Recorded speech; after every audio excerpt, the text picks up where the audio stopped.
Welcome to another episode of Relentlessly Resilient, where real people share real-life experiences and the tools they've developed to move forward and live their best life. I'm Jennie Taylor. And I'm Michelle Scharf. Des, thank you for joining me on my show. Oh, thanks for honoring me with the opportunity. I appreciate it. Oh, you're so sweet. Des, for those of you who don't know her, Des Willard is a friend of mine. She's been single a very long time. And she's one of the people I've met in the singles world in Utah. And she's kind of helped me to figure out how to navigate it a little bit better. She's one of those people you meet and you just feel, well, I mean, maybe not everybody feels this way about you, Des, but I felt a connection and a bit of safety. And we bonded, and she's come over to my house a few times. We've done fun things like read tarot cards and hang out. She's part of my book club that I do every month, although she doesn't ever make it every month, but she's doing better. It is hard to make book club every month. I will get you, girl. So anyway, Des, tell us what you want our listeners to know about you. Well, first of all, I have been single for a very long time. It doesn't mean I haven't struggled through or had serious relationships, but I got married very young, had my kids very young, and then got divorced and then got remarried and then was widowed. And now I've just been kind of navigating the single life, as you call it. I just call it life in general. But it's been 29 years since I've been officially married. So it doesn't mean I haven't been attached or been involved with someone. Right. So I have a lot of years of experience of being on my own as well as, being with someone. Yeah. So in different capacities. You know, it's funny because on my cruise this last week, I just got back. For those of you that don't know, I took a week-long cruise to Cozumel and had a great time. I came across this thought on my cruise as I was sitting there sunning, that I do refer to it as the single life, as if I'm waiting in a stage. And I thought about it on that cruise, and I thought, what if this is just life? Exactly. And so you're right. I do refer to it a lot of the time as the singles world, the singles life. And now I'm starting to realize, no, I'm just single, and this is a part of my life. Yeah, it's a part of my life for now. And it may be forever. I don't really know what the future holds. Right. I have no control over it at all. So it is interesting that you caught me on that, because I actually had that epiphany this week. Yeah. And this is why Des and I hang out, because she'll say something, she triggers me, and I'm like, wait a sec. She gives me lots of aha moments. Well, and honestly, it isn't because, people say to me all the time, is it because you just want to be single or you choose to be single? And, part of the times in my life, yes, I have chosen to be single and do things on my own. But that was never like the goal, right? Right. I feel like when you have someone, a companion, a partner, a husband, a wife, whatever it is that you want to have, it just enhances your ability to have more happiness and more joy in your life because you're sharing it, right? Shared experiences are always seem to be more pinnacle than just, and I can be by myself and be happy. That doesn't have anything to do with it. But when you have a shared happiness, just those feelings are more amplified. Yeah, absolutely. So can I ask, can you tell us just a little bit, this is backing up in your story, how did you transition, if that's the right word, which it probably isn't, from widowhood to remarriage early on? You said you were married early, you had kids early, you were divorced then widowed. Remind me the order. Yeah, I was divorced and then widowed, and I haven't been remarried since. So when you remarried after your divorce then, did you feel immediately ready to go look for another official relationship? Was that something you were kind of skittish about, having ended in divorce? I'm always interested in kind of that transition and where you haven't now remarried in the last 29 years, like you said. Was it a similar process? Is there anything about being widowed and divorced that now makes you stay away from another marriage in general? Well, I had a lot of emotional things happening between getting divorced and being remarried the second time. And so I don't know that I really ever, completely, quote unquote, healed, so to say, from that relationship. I'm the kind of person, I try and try and try and try and try. And then finally, when I'm done, I'm done. Okay. So I was done with my first marriage before we were divorced, because we tried counseling, we tried all kinds of different things. And then finally, when I was like, I'm done with this, it was finally taking the legal action. Okay. And then, so I went through some healing while the process was happening legally. And then there were so many things coming up in my life. Like both my parents got diagnosed with cancer within 6 months of each other during that time frame. There's just a lot of other things happening around me that I don't know that I really concentrated on healing and choosing to be with someone again. Things just kind of happened. And I'm not really a fatalist, but I do believe that things in our lives happen for a reason. And so I just kind of went with the ebb and flow and made the choices while I was in them. And I don't know that they're necessarily right or wrong. They just are. It just happened that way. Well, and there is no right or wrong, right? It's just all opportunities for growth. But I will say this is exactly why I want to have her back on, because I think there's a lot of different things that we could talk about with her, that she has experiences that we don't have, Yeah. But today I brought you on because we wanted to kind of do a fun one for Valentine's Day. And because we are both single, Jennie and I, and and I thought, it'd be really great to have something out there for, what do you do when you're single when it's Valentine's Day and you have people who are gushing and loving and probably the worst thing to do is to go to a restaurant alone on that night. You're not going to get in, let alone you're going to be sitting there watching all of the people be googly-eyed towards each other. Even the ones that don't even like each other will at least fake it for the night. That day. See, I know plenty of married people who hate Valentine's Day. So let's talk. Exactly. Yeah, let's talk. What do you do to make that not some of those silly days on the calendar just feel like such a punch in the gut when you've lost someone, particularly a special romantic partner. So yeah, I'm interested to hear what tips and tricks you've got for us as we get close to Valentine's Day. I don't know that there's necessarily tips and tricks, and this is true for, just life in general. I think self-care is super, super important. Mm-hmm. And so one of the things that, I've done in the past, especially if I'm pretty raw emotionally, and Valentine's is supposed to be about romantic love or whatever, but we just have to remember that Valentine's isn't necessarily about just a romantic love. It's about people that you do love. Right. It's beautiful, yeah. So, your children, your grandkids. Yeah, right. Your whoever it is. And honestly, it's fun when you have grandkids. I don't have any grandkids. Well, my kids are older. But when my kids were younger, we would do a special Valentine's thing, right? Like I would get them Valentines. We would maybe watch their favorite movie and, do stuff like that. When I talk about self-care, if the kids weren't home or, as they got older and didn't want to do those kinds of things, buy yourself a spa day.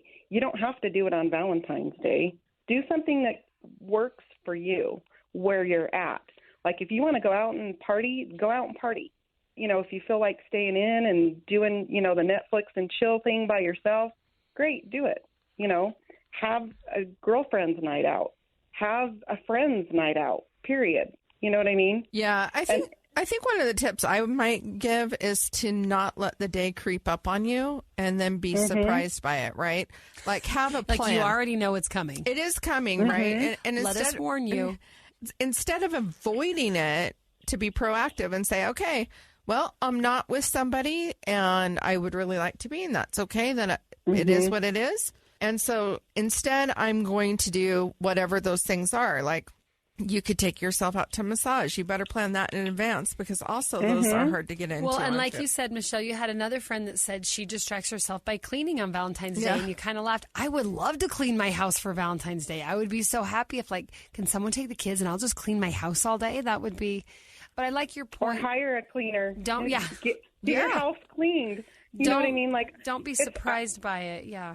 Yeah, I know especially a lot of working women who cleaning your house is just one more job. Right. So it would be nice, gift yourself a house cleaner. Have them come. Be there. You know what I mean? See what they do. See if you like them. And then, maybe you'll want to have them come again on another kind of holiday. Yeah, I love this. I love it.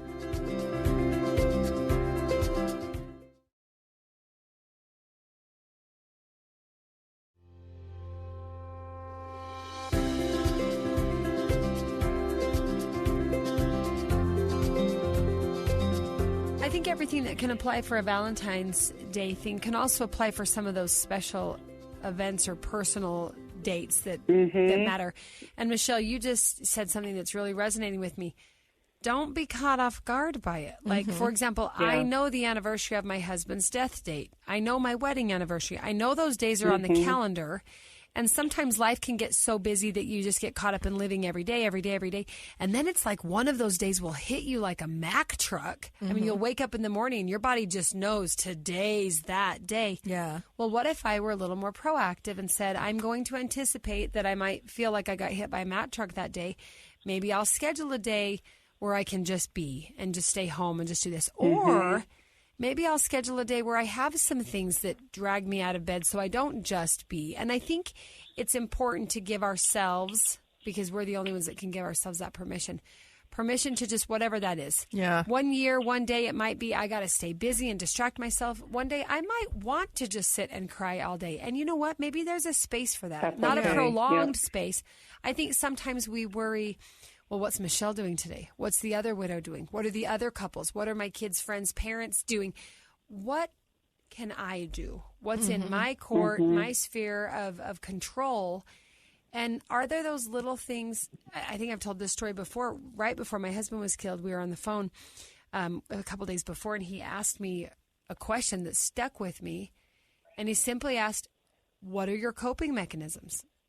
And the day he asked me that, I got nothing. I could not think of a single thing. And that was really eye-opening for me as to how dark I was. I couldn't say hi. I could call a girlfriend. I could schedule a massage. I could clean the house or run away from the house.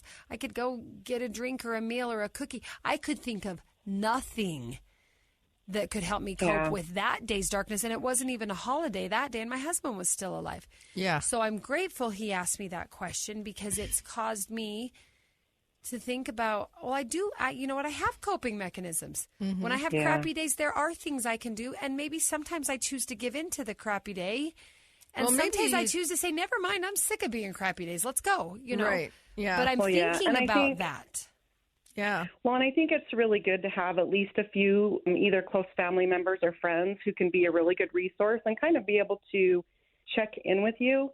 When my husband died, one of the things that I did for quite a few years after Valentine's Day was send flowers to my sister-in-law, and she would send flowers to me because my brother wasn't really a big flower sender. Yeah. So we'd send each other flowers and put from the one who loves you the most. Oh my gosh. Because I so love it didn't have anything to do with romantic love, but it was sister love and yes. Yeah, I love that.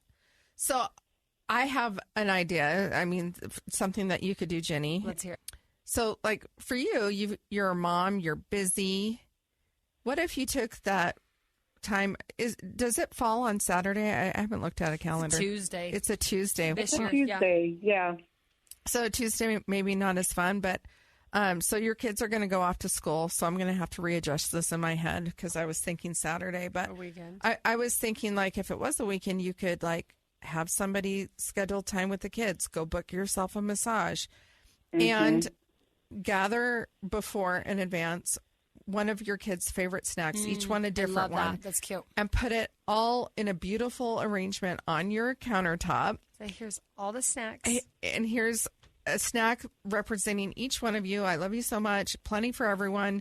They can make their own little snack pack or bags out of it. I love it. That's really cute. Yeah. And they can make their own little treat bag. And then, you know, you could either do a movie or a game or something like that, because you've got other kids that, you know, to take care of. Well, unfortunately, this is one thing that a lot of days, as these days come up on the calendar, sometimes like our day-to-day life with me and 7 kids is busy enough that it's like, even if I want to be sad on Valentine's Day or a different day, there's probably only a certain amount of time in that day I can carve out that sadness. But I will tell you, I'm very proud of myself this past Christmas.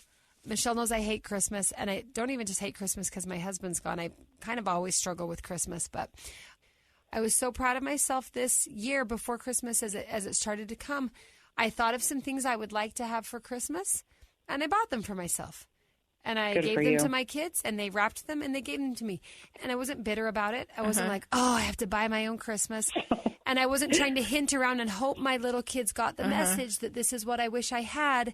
And I wasn't wallowing in, well, I don't have a husband here to buy me that present. I just thought I would like to have that. It's appropriate to have some gifts to open on Christmas. And I was very excited.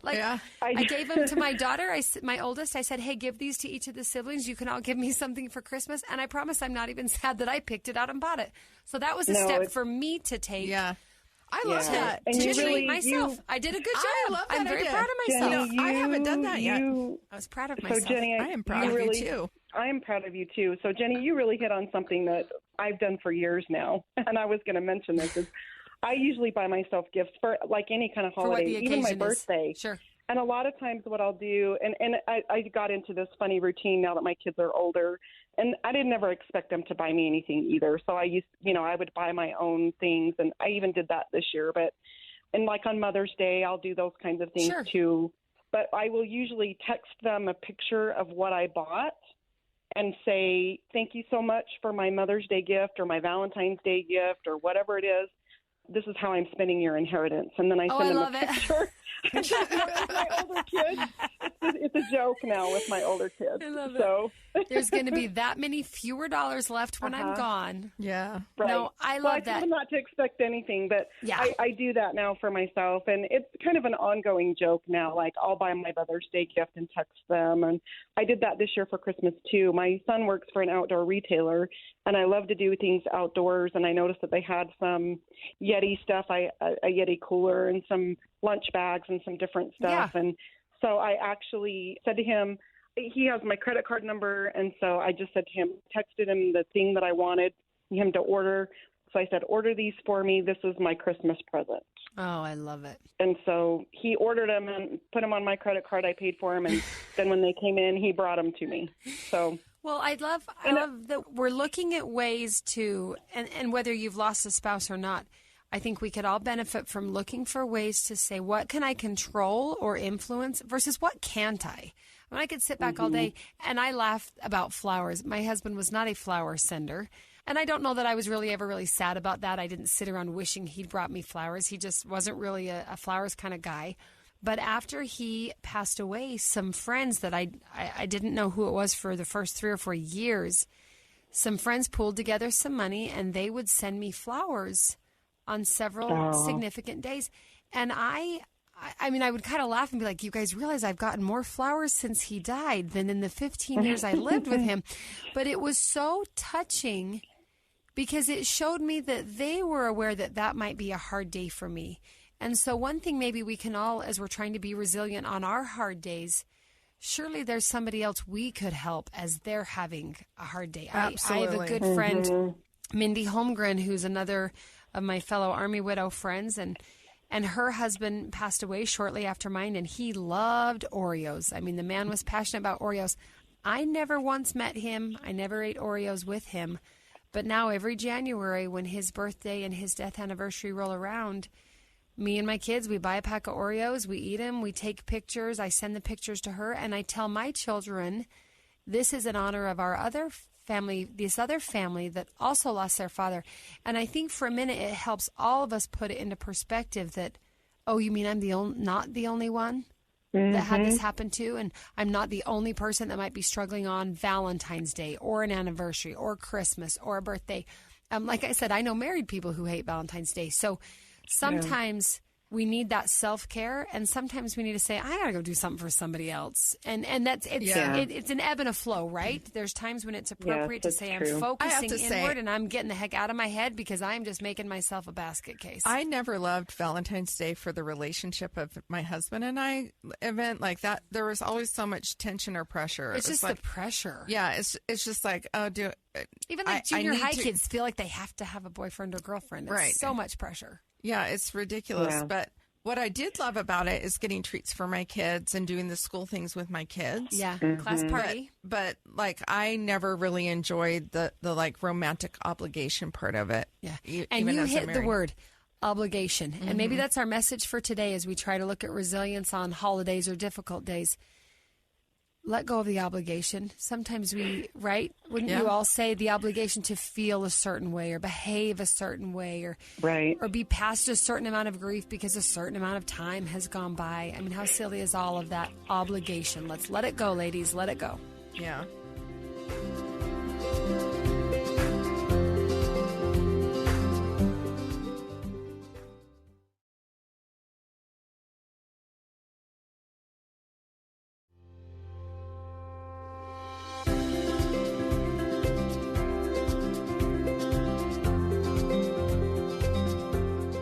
think one of the things, too, we have to remember is we have to let other people also, like, honor them. And what I mean by that is, you know, specifically like on Mother's Day or things like that where, you know, like you really don't want to celebrate because you've lost your mother, or you don't want to celebrate because it's just, you know, and same with Valentine's. You don't want to celebrate because you don't necessarily have a romantic love. We have to kind of honor the fact that other people would like to celebrate, right? And so celebrate with them and join in the celebration. And give them space to celebrate. Sure. Mm-hmm. They're not the bad guy for celebrating. Yeah. You know, like, and especially like our kids and stuff. I've realized this much years later that I didn't allow my kids the space to do those kinds of things at some, you know, important days. And I think Valentine's Day was probably one of those because it's not necessarily, and especially when they're younger, it's not a romantic love. It's just like it's Valentine's Day and we're giving out Valentine's. It's love in general, relationships, friendship. Yeah. And so honor the fact that even though we may not like it and we may not want to celebrate and it's going to be kind of difficult, plan for the fact that, you know, we have to sometimes paste that smile on our face and honor others. Yeah, I appreciate you mentioned that. We don't have to take away from someone else's love or joy on any day of the year, and whether we celebrate it or not, or we're feeling up to it or not. That's a good point. I know that there's going to be a singles February Valentine's gratitude dinner. Oh, that's a good idea. Yeah, and so that's going to be fun. Some of the things that I've gratitude is a very good anecdote for most of these things on any day of the year. Let's be honest. Let's be honest. Yep, it is. It's awesome, and it's great to gather. Like for me, that singles gratitude dinner. It came up, and I'm like, yep, I'm going, like without question. And that's a really great way. It's a distraction to have other people around you, you know, so that you're not just concentrating on your own self and maybe, you know, going so inward and having this down day. Some of the things that I've done is, like, I've tried to do something like I've never done before. Like, I've never been skydiving, and I don't plan on it. But, like, if I was going to plan on skydiving, I might plan to do something like that on a day like that. On either a birthday or a holiday or, a solo travel trip. Or, there's so many things you can do. You can treat yourself like... You could create your own little snack pack of like your favorite little treats and just be honoring yourself. I sometimes like, I'm just going to go get myself a flavored soda from my local soda shop. That's not something I do every day, but maybe today's the day I'm going to go buy myself a drink. Right. And I'm just going to be happy about that. And that's enough. And that's enough. Mm-hmm. Or like Des says, do something different, but it doesn't have to be daring or scary. I don't have to jump out of a plane. You don't have to jump out of a plane. Maybe I actually wanted to do that on my 50th, but then John died. Yeah, I was planning it. Stop it. I was planning it for my 50th birthday because John went skydiving when we were younger.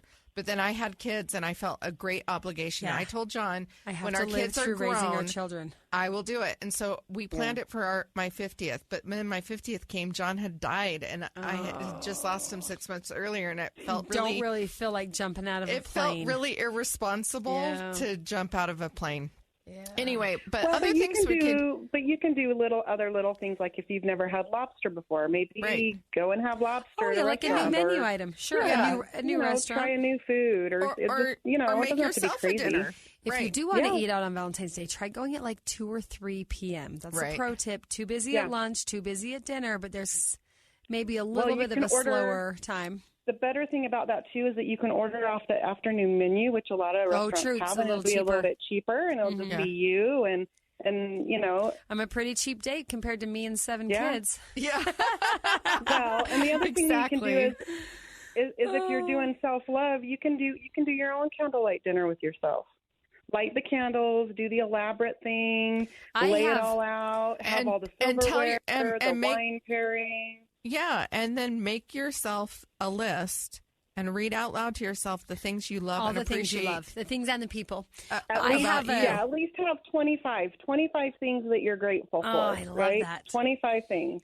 I have a little girl, my 4th grade daughter just loves holidays and special events and occasions and things. So we're already planning our Valentine's dinner for that evening. We're going to use all the fancy dishes and all the fancy goblets and the sparkling apple cider. And it's the same thing, like, I don't need to wallow in the fact that I don't have a romantic partner. Neither does she. She's 9. We're going to love to celebrate that day. Yeah. And kind of, to be honest, make an excuse to celebrate a day. Yeah. You know, it's not Well, just and one more day on the honestly- calendar. We don't have to hate all these Yeah. holidays. We can Well, embrace and honestly, them. making the memories and making them on days like this, then it turns that around, right? I used Right, to, and that's talking true. about it, I really You're used to hate recreating Mother's it. Day. Yeah, I really used to hate Mother's Day. Not only did I hate it didn't, too. I didn't. It was like whatever. I mean, this is my life, right? I chose this, so whatever. But I also, like I talked about before, you take away the honor of letting someone honor you. And then you also, because you hate it, you don't want to do anything, right? And I've lost my mother many, many years ago. And it was, it was like, yeah. But after I look back and I started, like, why am I doing this? My kids want to have a Mother's Day. I'm their mom. You know what I mean? So let's just make memories now. Let's make greater memories. Make the memories. Well, like you said, let this year's Valentine, memories do something fun. replace maybe some of the fun. hurtful memories from past years of that. Mm-hmm. We'll have you back for Mother's Day because I will tell you, Mother's Day and me are tough. Although we're getting better. Yeah, Mother's Day is getting really, better. really I'm tough. getting better. Well, maybe that's the first episode we do with you. So the other thing you could do is do something like totally different. Like if you don't ever go to a psychic, but you've always kind of been interested, go to a psychic, get a reading. I could have my tarot cards read. Go have your tarot cards read. I could also go to Disneyland. I find that sometimes helps. Yes. Oh, yeah. Kellyanne is now doing chairs and cartwheels in the background. So the other... I mean, sometimes getting out of your day-to-day physical surroundings does help, too. I mean, Yeah, not that it has to absolutely. be Disneyland. I think a lot of times, especially for Valentine's, it kind of depends on what day it falls on. You guys kind of touched on that a little bit. Like this year, it's on a Tuesday. Weekend. But like on the weekend, I mean, they're doing stuff like. Oh, yeah. I mean, I know they're doing like. It'll be like a 2 couple, weekends, really. Yeah. So like a couple's dinner. I know they're doing the thing at Harmon's where you go and cook. Why not just take a friend and that's go fun. and cook? I didn't know You know what I mean? that. Make yourself Take a a cooking class. steak dinner with a friend. Yeah. Yeah, I mean, absolutely. just stupid stuff like that. I know they do like chocolate tasting classes. Great. Go and do Let's go the do that, chocolate Jennie. tasting. Let's go. I'm in. And then buy I'm yourself all your for the favorite chocolate. bar. Yeah. I mean, just simple Can't things have like wheat. that just make it a lot more whichever fun. kind of chocolate involves caramel. So just Yeah. make note of that. Yeah. The chocolate's like just the accessory. I'll take the caramel, please. So, Yeah. okay, The this has candy been at the good. We'll have to bookstore. have you come back another episode where we can kind of get further in because I can tell just even your voice, you can tell you're the kind of woman that's just going to make it work. Yeah. And it's she probably is. because you've been through enough that you've just learned, you know what, there's very little we can't make work. So let's Yeah. just figure this out. Stop dwelling on it. Let's just figure it out. So I love that. Yeah. I forgot to ask you early on in our conversation, what does resilience mean to you? So, I was thinking about that from the text I got at 11:30 and then said, come on at 12:30. Thanks for being flexible, by the way. Thanks for And filling honestly, no, you're very welcome. Like I said, I'm honored. But I think part of it is just being able to be strong through adversity or experiences and just having enough value in yourself and others to work through what those tough times are. And you may have to reach out to many different lifelines. I know I have at different times in my life. And knowing that, things are constantly changing for everyone and for us. Yep. And so you have to just kind of roll with it, embrace what's coming. Yeah. So well said. Thank you. Des is one of those people that earlier we recorded an episode promoting my vision board. And she's one of those women that I've cultivated in my life and really seriously I do call her and we do talk about being single and what it's like and the process of dating because it is so different today. And you kind of got to figure it out. Some of it you learn as you go, but there's definitely value in having friends that have walked the path before. Mm-hmm. And it's you kind of go through ebbs and flows, different cycles in the dating process. And I'm like, oh, I just feel done. I don't want to do this anymore. And Des was great till she's like, well, then it's okay. It's just time then be done. Sure. She's be like, done for now. It's okay to take a break. It doesn't have to be forever. And I kind of have I was married and it was forever. So this Well, has you were married been- very young, too. Yes, for 32 years. It's a long time. And so this process for me has been an interesting one, right? That there could be a shorter term something. There could be short term things. There could be new experiences. That I've had quite a few boyfriends now, and just men that I've met that I'm like, oh yeah, no. Yeah, I think the biggest thing that holds people back is their expectations. Right. And I know that's in life in general, but it is specifically key in being single and dating and all of that is having an expectation. And I think that's one of the big things too at Valentine's. Mm-hmm. We expect that, it has to be romantic. It has to be, heart, this and that. But just because it's not romantic doesn't mean it isn't heartfelt or that you don't need to go do some self-care and love Absolutely. yourself. Love yourself first of all. You put that in such good terms. And I would say that you've been the biggest help that you've been to me has been helping me to manage my expectations. Yeah. So when I come up against that wall, that fails you, right? Is your own expectations. Yeah. Yeah, absolutely. And you've been just so incredible for that. And I really appreciate and value our friendship. I'm so glad that you would. Me too. Thank you. Yeah, I'm so glad that you'd come on today and share with us. And we look forward to the next time. I knew that we would have a good show if we did it. So we will have you on again. So next time we'll definitely schedule it a little bit better than today and give you more time to prepare. But thanks for coming on and kind of going on a whim with us on this. Kellyanne kind of had the idea. She's our amazing producer. And I thought, oh, yeah, I have a ton of girlfriends that you were the first one to come to my mind. Oh, I reached out to you right away. Yeah. And I just really appreciate it. Yeah, thank you. Thanks for joining us. And to our listeners, thanks for listening. We hope you like what you've heard today. And we hope you'll go find us on your favorite podcast platform and give us a like and a rating and a review. And if you're listening, you probably have a story that you could share with us too. And we would love to connect with you to have you on as one of our guests. You can connect with us through Facebook at Relentlessly Resilient or on Instagram at Relentlessly Resilient Podcast. And you can just send us a direct message and we will get that and get back to you and get you on the calendar. Remember, whatever you do today, remember to be kind. You have no idea the struggles others are dealing with in their life. Have a great day. Take care, everybody. Bye.